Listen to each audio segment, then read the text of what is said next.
오늘 우리에게 주시는 하나님의 말씀은 잠언 3장 13절에서 26절까지의 말씀을 보도록 하겠습니다. 지혜를 얻은 자와 명철을 얻은 자는 복이 있나니 이는 지혜를 얻는 것이 은을 얻는 것보다 낫고 그 이익이 정금보다 나음이니라. 지혜는 진주보다 귀하니 내가 사모하는 모든 것으로도 이에 비교할 수 없도다. 그의 오른손에는 장수가 있고 그의 왼손에는 부귀가 있나니 그 길은 즐거운 길이요 그의 지름길은 다 평강이니라. 지혜는 그 얻은 자에게 생명나무라. 지혜를 가진 자는 복되도다. 여호와께서는 지혜로 땅에 털을 놓으셨으며 명철로 하늘을 견고히 세우셨고 그의 지식으로 깊은 바다를 갈라지게 하셨으며 공중에서 이슬이 내리게 하셨느니라. 내 아들아, 완전한 지혜와 근신을 지키고 이것들이 내 눈앞에서 떠나지 말게 하라. 그리하면 그것이 내 영혼의 생명이 되며 내 목의 장식이 되리니 내가 내 길을 평안히 행하겠고 내 발이 거치지 아니하겠으며 내가 누울 때에 두려워하지 아니하겠고 내가 누운즉 내 잠이 달리로다. 너는 갑작스러운 두려움도 악인에게 닥치는 멸망도 두려워하지 말라. 대저 여호와는 내가 의지할 이시니라. 내 발을 지켜 걸리지 않게 하시리라. 아멘. 우리가 이 말씀을 통해서 지혜가 얼마나 가치가 있는지 그것을 우리가 깨닫게 되기를 원합니다. 지혜에 대해서 우리가 사모하는 마음이 있어야 돼요. 13절과 14절 한번 보면요, 지혜를 얻는 자와 명철을 얻는 자는 복이 있나니 이는 지혜를 얻는 것이 은을 얻는 것보다 낫고 그 이익이 정금보다 나음이니라, 이렇게 말씀하고 있습니다. 하나님의 지혜를 얻으면 복이 임한다, 이렇게 말씀합니다. 지혜가 나에게서 나오는 게 아니라 하나님으로부터 오는 것이기 때문입니다. 또한 영원한 생명이 그 지혜에서 나온다, 이렇게 말씀하고 있습니다. 하나님의 은혜도 이 지혜에서 나오는 것입니다. 가장 행복한 사람이 누굴까요? 하나님의 지혜를 이렇게 받는 사람이라고 저는 생각합니다. 베드로 사도는 베드로전서 1장 13절에 보면 너희가 거듭난 것이 썩어질 시로 된 것이 아니오 썩지 아니할 시로 된 것이니 하나님의 살아있고 항상 있는 말씀으로 되었느니라, 이렇게 말씀하고 있습니다. 하나님의 지혜는 하나님의 말씀에서 나옵니다. 인간의 참 축복과 또 생명은 하나님의 지혜로부터 나오기 때문에 이 세상에서 하나님의 지혜보다 귀중한 보화는 없다. 그래서 지혜의 가치는 너무나 귀중한 것임을 우리가 생각해 보겠습니다. 인생길은 때로는 즐거워 보이지만 괴로울 때가 많습니다.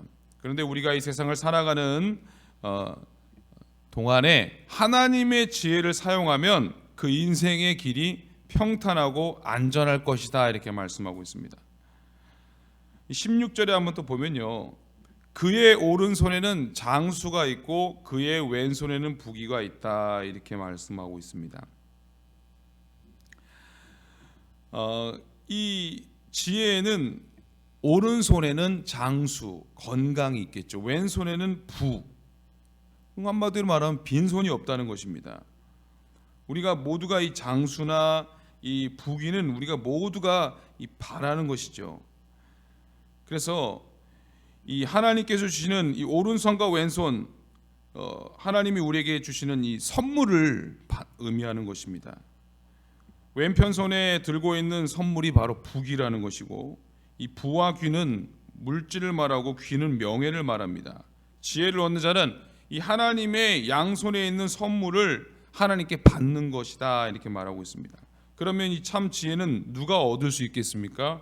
바로 하나님께 돌아오는 자만이, 하나님께 간구하는 자, 바로 목마른 자에게 이런 은혜가 임한다고 말씀합니다. 이사야서에 보면은 너희 목마른 자들아 물로 나와 돈 없는 자도 오라. 너희는 와서 사 먹되 돈 없이 값없이 와서 포도주와 젖을 사라. 너희가 어찌하여 양식이 아닌 것을 위하여 은을 달아주며 배부르지 못할 것을 위하여 소비하느냐 수고하느냐 이렇게 말하고 있습니다. 자, 여러분 여기 보니까 양식이 아닌 것을 위하여 은을 달아준다. 여러분 양식이 아닌 것이 뭘까요? 예를 들어서 이것은 여러분 술이 양식은 아니죠.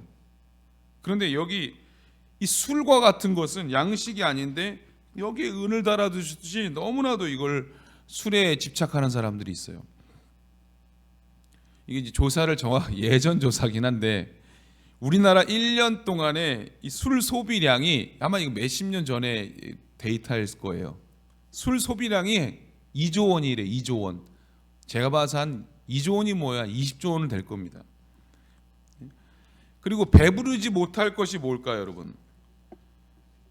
구름 과자라고 들어보셨어요? 잘 모르시죠, 그런 거? 담배.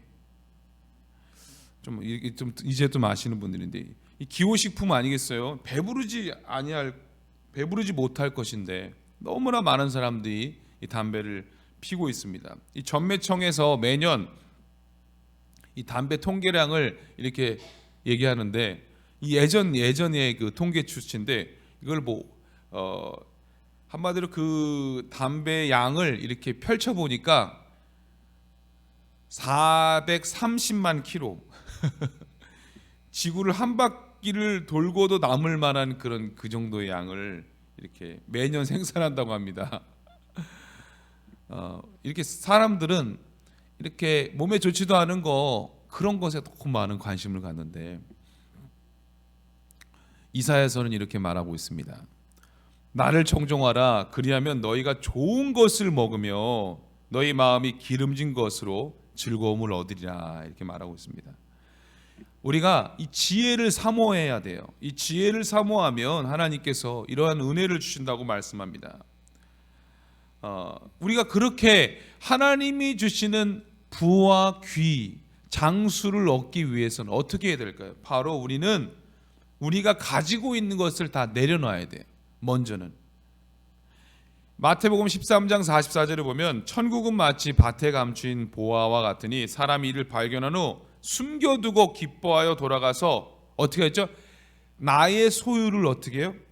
다 팔아가지고 그 밭을 사는 거예요. 예? 그 보화가 숨겨진 그 밭은 하나님의 지혜를 말하는 거예요. 그래서 우리가 그런 부와 귀, 장수를 얻기 위해서는요, 그 값진 지혜를 얻기 위해서는 그걸 다 내려놔야 된다는 것입니다. 지혜를 가질 때 우리가 또 버려야 될 게 뭘까요? 바로 이 정욕적인 것, 이 탐심, 이 우리의 욕심 이런 걸 버려야 돼요. 그리고 우리가 가지고 있는 지식, 교만이 있으면요, 하나님 지혜 구하겠어요? 이를 버려야 된다는 것입니다. 빌립보서 3장 7절에 보면 그러나 무엇이든지 내게 유익하던 것을 내가 그리스도를 위하여 다 해로 여길 뿐더러 또한 모든 것을 해로 여김은 내 주 그리스도 예수를 아는 지식이 가장 고상함이다. 이렇게 말하고 있습니다. 예수님을 아는 것, 예수님을 따라가는 것이 가장 고귀하기 때문에 다른 것은 오히려 해로 여긴다. 이렇게 말하고 있습니다. 예수님을 더 사모하는 거죠. 그런 우리 모두가 되시기를 축복합니다. 자, 지혜를 가진 사람의 인생은 어떤가 한번 살펴보도록 하겠습니다. 첫 번째는 17절 보겠습니다. 그 길은 어떻다?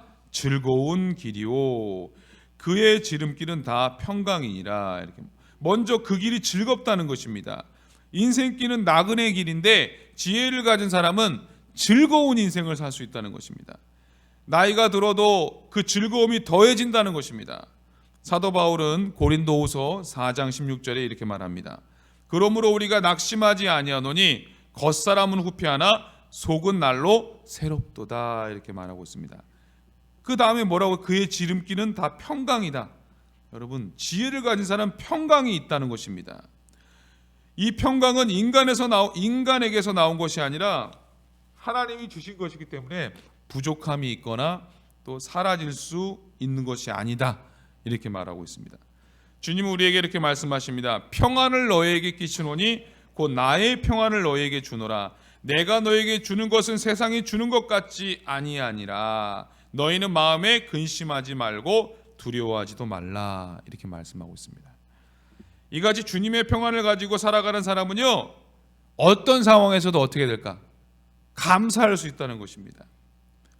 그 얼굴이 인상을 쓰고 살까요? 감사가 넘치는 거예요. 평안해 보이는 거예요. 행복이 충만합니다. 누구를 만나도 기쁘고요. 또 얼굴만 보면요, 은혜가 넘치게 된다는 것입니다. 이런 평안이 여러분의 있기를 주님의 이름으로 축복합니다. 18절 말씀 한번 여러분들이 한번 읽으시기 바랍니다. 18절입니다. 시작.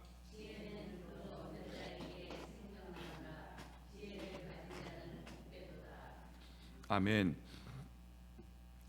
자, 생명나무라는 것은 바로 뭘 말하냐? 여러분, 영생을 말하는 것입니다. 이 나무의 실과를 먹으면 영생을 얻는다 이렇게 말했어요. 바로 여기 생명나무는 누구를 말하는 것인가? 바로 예수 그리스도를 상징합니다. 자, 계시록 22장에 보면은 천국에도 이 생명나무가 있어요. 달마다 그 열매를 맺힌다고 합니다. 우리는 장차 그곳에 들어가서 그것을 먹는 복을 누리게 될 것입니다. 그리고 지금은 예수 그리스도를 통해서 이 생명나무를 먹게 된다는 것입니다. 날마다 영생에 대한 소망과 하나님께 대한 감사와 하나님에 대한 나라에 대한 그런 믿음을 가지고 우리는 날마다 그런 예수님을 더 의지하며 나아가는 그런 은혜가 있기를 주님의 이름으로 축복합니다. 자, 여기에서 나오는 이 생명나무가 바로 예수 그리스도를 상징하는 것이고, 이 예수 그리스도와 사는 삶이 지혜로운 삶을 말씀하는 것입니다. 21절 말씀, 내 아들아 완전한 지혜와 근신을 지키고 이것들이 내 눈앞에서 떠나지 말게 하라 이렇게 말하고 있습니다. 완전한 지혜가 바로 하나님의 말씀입니다. 완전한 지혜를 소유할 때 바로 이 지혜에서 하나님의 생명과 생기가 불어오게 된다는 것입니다. 이것들을 눈앞에서 떠나지 말게 하라. 이게 뭘까요? 말씀을 늘 눈앞에 있게 하라. 어떻게 말하? 성경은 뭐라? 하나님의 말씀은 내 발의 등이요 내 길의 빛이다 이렇게 말씀하는 것입니다. 이 등과 빛을 떠나서 우리의 삶에 즐거움이 있을 수 있느냐? 없어요. 평강이 있을 수도 없는 것입니다. 시편 1편 1절에 보면은 복 있는 사람은 악인의 꾀를 쫓지 아니하며 죄인의 길에 서지 아니하며 오만한 자의 자리에 앉지 아니하고 오직 여호와의 율법을 즐거워하여 그 율법을 주야로 묵상하는 자다 이렇게 말하고 있습니다. 이 하나님의 말씀이 우리 앞에 있으면요, 22절에 보면은, 자 22절 말씀입니다. 그리하면 그것이 내 영혼의 생명이 되며 내 목의 장식이 된다 이렇게 말하고 있습니다. 이 지혜가 하나님의 말씀 또 예수 그리스도를 상징하는 건데, 예수님이 바로 생명이시잖아요. 이 지혜가 내 목의 장식이 된다 이렇게 말하고 있어요. 목이 뭐예요? 바로 생명을 의미하는 중요한 부분을 말하잖아요. 즉 우리의 이 생명의 안전을 보장해 주신다. 하나님이 우리의 삶을, 나의 생명을 지켜주시고, 또한 우리가 천국 가는 그날까지 우리의 생명도 지켜주시고 우리와 함께 하신다는 약속인 것입니다. 그러면서 23절에 보면 내가 내 길을 평안히 행하겠고 내 발이 거치지 아니하겠으며 라고 하죠. 이게 무슨 말이에요? 장애물이, 우리가 가는 이 길에 여러분 장애물이 없나요? 꽃길만 걷나요? 아니잖아요. 있지만 눈물도 흘릴 때가 있고 어려움이 있잖아요. 그러나 우리가 바로 내 발을 지켜서 걸리지 않게 하신다. 내가 누울 때 두려워하지 아니하겠고 내가 누운즉 내 잠이 달리로다. 바로 이 모든 것을 주님께 맡겼기 때문에, 근심과 염려를 주님께 맡겼기 때문에 단잠을 잘 수 있다는 거예요. 바로 지혜를 가진 것으로 살아가는 사람은 이처럼 복된 삶을 살아가게 된다 이렇게 말하고 있습니다. 자 25절에 보니까 한번, 너는 갑작스러운 두려움도 악인에게 닥치는 멸망도 두려워하지 말라. 여러분, 두려운 일들이 우리의 생에 갑작스럽게 찾아올 수가 있어요. 그런 두려운 일들이 우리 인생을 넘어뜨릴 수가 없다, 이렇게 말하는 것입니다. 환난 날에 내가 너와 함께 하리라 주님이 약속하셨기 때문입니다.